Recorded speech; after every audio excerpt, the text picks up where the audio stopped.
বাঙালির পুজো মানে জমিয়ে খাওয়া দাওয়া, তাই দা ফুড জাংশনে আপনাদের জন্য থাকছে পুজোর প্রধান 4টি দিনের থালির রেসিপি। আজ থাকলো মহাষষ্ঠী থালির রেসিপি।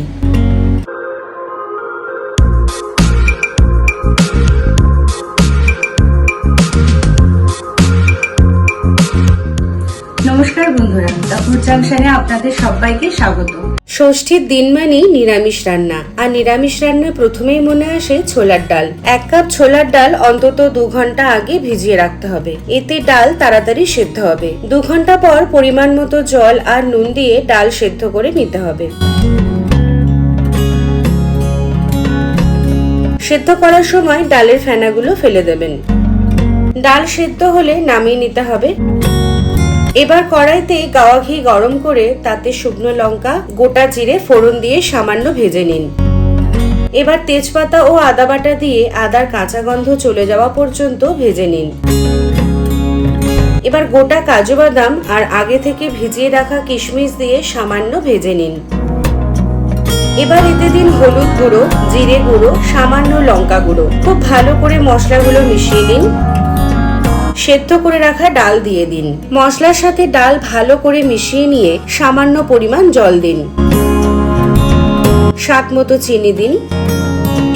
ডাল ঘন হলে নারকেল কোড়া, দারচিনি গুঁড়ো আর গাওয়া ঘি মিশিয়ে নামিয়ে নিন।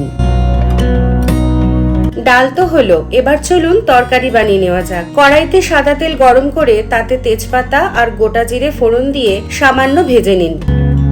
এবার তেলে কিছুটা নুন ছড়িয়ে দিন, এতে ফুলকপি কড়াই দিলে তেল ছিটকে আসবে না। ফুলকপিগুলো কড়াই দিয়ে হালকা লাল করে ভেজে নিন।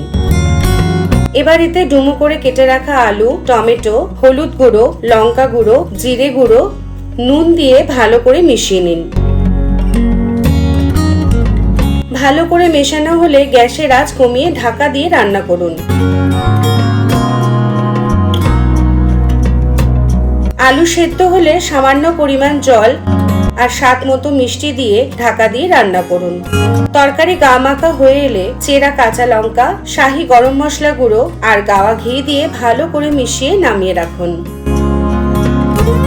এবারের রেসিপি ছানার পায়েস। প্রথমে হাফ লিটার দুধ ভালো করে ফুটিয়ে নিতে হবে। দুধ সামান্য ঘন হয়ে এলে তাতে গ্রেট করে রাখা ছানা দিয়ে ভালো করে ফুটিয়ে নিতে হবে। এতে দেবো হাফ কাপ চিনি। সামান্য ঘন হয়ে এলে এলাচ গুঁড়ো মিশিয়ে গ্যাস বন্ধ করে দিতে হবে। এবার আগে থেকে ঘিয়ে ভাজা কাজু কিশমিশ মিশিয়ে নামিয়ে নিতে হবে।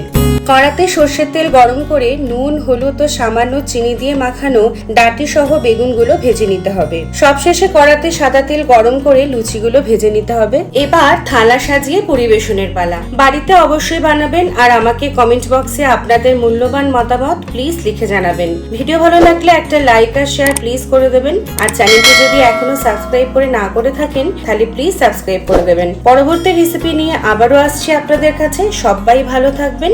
ধন্যবাদ।